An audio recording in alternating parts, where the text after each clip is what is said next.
بات میں بات پر بھڑک اٹھنا، محض اپنے موقف، نظریات، خیالات اور احساسات ہی کو بنیاد سمجھنے اور دوسروں کو 100% غلط سمجھنا، اگر کوئی سمجھانے کی کوشش کرے تو اس پر خفا ہونا، برا بھلا کہنا، عزت نفس مجروح کرنا اور بسا اوقات تذلیل و تحقیر جیسے رذائل اخلاق کو اختیار کرنا۔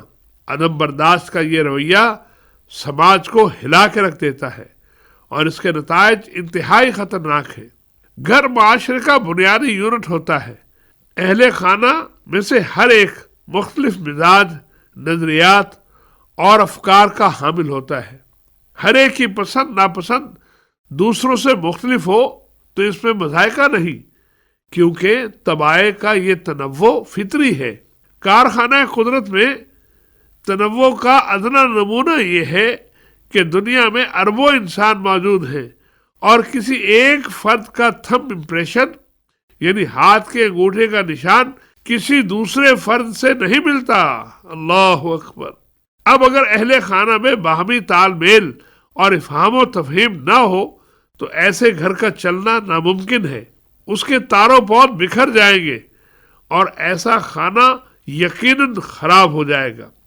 اپنے جذبات و احساسات اور رائے پر دوسروں کے لیے ایثار کے جذبے سے کام لینا، دوسروں کو محبت سے برداشت کرنا معاشرتی بقا کے لیے ناگزیر جذبہ ہے۔ رکھتے ہیں جو اوروں کے لیے پیار کا جذبہ، وہ لوگ کبھی ٹوٹ کے بکھرا نہیں کرتے۔ الیکٹرانک میڈیا کی قوت اور اثرات سے کون واقف نہیں؟ بوتل سے نکلے انتہائی طاقتور جن کی طرح جو کام چاہیں اس سے لے لے۔ ذرا ٹی وی شوز میں ہونے والے مختلف موضوعات پر مبنی ٹاک شوز کا جائزہ لیجئے اور اس پر میس کام کا طالب علم ریسرچ کرے تو ایسے خطرناک اعداد و شمار نظر آئیں گے جو اہل غور و فکر کے ہوش اڑا دیں گے۔ ہر پروگرام میں اعلیٰ مناصب پر فائز، قوم کی لیڈرشپ کا دعویٰ کرنے والے باہم ایسا جھگڑا کرتے ہوئے نظر آتے ہیں کہ الامان۔ یہ دانشور، علماء، رہنما، ماہرین ایک دوسرے کو برداشت نہیں کرتے۔ کبھی کبھی بعض شرکا واک آؤٹ کر جاتے ہیں اور کئی مرتبہ زبان و بیان ایسی سطح پر پہنچ جاتے ہیں کہ اینکر معذرت کر کے وقت سے پہلے ہی پروگرام ختم کر ڈالتا ہے۔ ہمارے تعلیمی ادارے جہاں تہذیب اور اخلاق کے ابتدائی اسباق عمل میں لانے کی سعی و جہد سکھلانا اساتذہ کے ذمے ہے، وہاں عام طور پر سوال کرنے کی اجازت نہیں ہوتی۔ معلم جو نقطہ نظر پیش کرتا ہے اگر اس کا تعلق عمرانیات سے ہے تو اس میں سوال کرنے کی اور اختلاف کرنے کی وسیع بنیادیں موجود ہوتی ہیں، لیکن دیکھنے میں آتا ہے کہ اسی سطح پر معلم ڈانٹ ڈپٹ سے کام لیتے ہوئے طلباء کے سوال کرنے کی صلاحیت کا بھٹا بٹھا دیتے ہیں اور معاشرہ دھڑا دھڑ لکیر کے فقیروں سے بھرتا چلا جاتا ہے۔ ایک نوبل پرائز سے جب پوچھا گیا کہ آپ کے اس نوبل پرائز حاصل کرنے کی وجہ کیا ہے تو اس نے جواب دیا، میری والدہ۔ لوگ اس کا جواب سن کر حیرت زدہ رہ گئے۔ وہ کیسے؟ کیا وہ بہت اعلیٰ تعلیم یافتہ خاتون ہے؟ تو وہ ہنس کے کہنے لگا، نہیں، انہوں نے تو اسکول کالج کا منہ تک نہیں دیکھا۔ تو پھر کیسے؟ صحافیوں نے استفسار کیا تو کہنے لگا، میری والدہ روزانہ اسکول کے لیے تیار کرتے ہوئے مجھے کہا کرتی تھی کہ بیٹے سوال کرنا، زیادہ سے زیادہ سوال کرنا، اور جب میں اسکول سے واپس گھر لوٹتا تو اس وقت تک مجھے کھانا نہیں دیتی تھی جب تک وہ اس دن کے کیے گئے سوالات مجھ سے سن نہ لیتی۔ بس اسی سوال کرنے کی عادت نے مجھ میں تحقیق اور جستجو کا جذبہ پروان چڑھایا اور آج میں نوبل پرائز ہولڈر ہوں۔ رسول رحمت صلی اللہ علیہ وآلہ وسلم کا ارشاد یاد آ گیا، السؤال نصف العلم۔ آپ نے فرمایا سوال کرنا آدھا علم ہے۔ کیا ہمارے ہاں روسٹم پر کھڑا ہوا فرد، ممبر پر بیٹھا ہوا عالم دین یا مجمع عام سے خطاب کرتا ہوا لیڈر اپنے سامعین کو، حاضرین کو سوال کرنے کی اجازت مرحمت فرماتا ہے؟ ٹریفک رواں دواں ہے، سڑک پر گاڑیوں کا ازدحام ہے، ایک صاحب نے اچانک بریک لگائی تو پیچھے آنے والا رکشا ہلکا سا ان کی گاڑی سے ٹکرا گیا، جو یقیناً اپنی لین میں نہیں تھا۔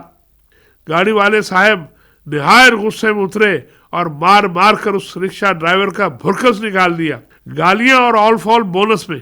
دفتر میں دوستوں کے ساتھ موبائل پر طویل گپ شپ کرنے والا کلرک یا کوئی اور افسر سائل کے کام کی طرف توجہ دلانے پر اس کی فائل کا جو حشر کرتا ہے، یہ کس رویے کی علامت ہے؟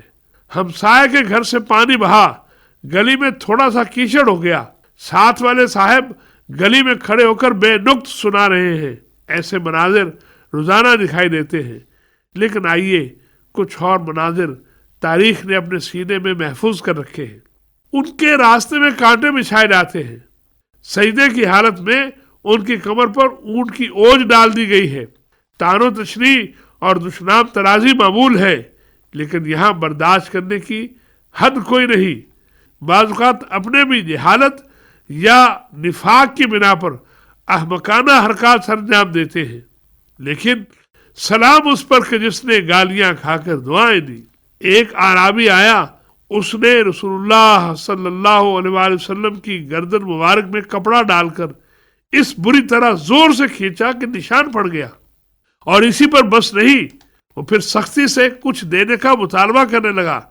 رسول اللہ صلی اللہ علیہ وآلہ وسلم نے اس کی بدتمیزی کو برداشت کرتے ہوئے نہایت صبر سے اسے کچھ عطا کرنے کا حکم دیا۔ فتح مکہ کے موقع پر ظالموں کے لیے لا تثریب علیکم اليوم کا مجدہ عفو درگزر کا اور برداشت کا بہترین مظاہرہ ہے۔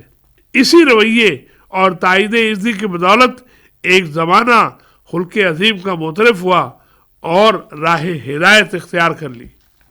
ذرا سی بات پر بھڑک اٹھنے والے افراد پر مشتمل سماج کبھی بھی شرف انسانیت کو حاصل نہیں کر سکتا، وہاں خوبصورت تہذیب جنم نہیں لے سکتی، باہمی محبت و مودت کے جذبات پروان نہیں چڑھ سکتے، ایثار و محبت کی غیر موجودگی میں آنے والی نسلیں تک خیر سے محروم ہو جاتی ہیں۔ باہمی کشاکش، کھینچا تانی مسائل کے ایک لامتناہی سلسلے کو جنم دیتے ہیں، جس سے زندگی ملائمت، نرمی اور بھلائی سے محروم ہو جاتی ہے۔ قرآن مجید حکم دیتا ہے وَقُولُوا لِلنَّاسِ حُسْنًا، اور لوگوں سے بھلی بات کرو۔ رسول اللہ صلی اللہ علیہ وآلہ وسلم کی حیات طیبہ اسی حکم کی کامل و اکمل تصویر و تفسیر ہے، اور ہمارے لیے رہنمائی کا مکمل سامان ہے، کیونکہ ہمارے لیے حکم ہے لَقَدْ كَانَ لَكُمْ فِي رَسُولِ اللَّهِ أُسْوَةٌ حَسَنَةٌ، کہ تمہارے لیے اللہ کے رسول کی زندگی میں بہترین نمونہ ہے۔ This program is the sole property of Pakistan Broadcasting Corporation, Islamabad. Piracy in this regard is illegal.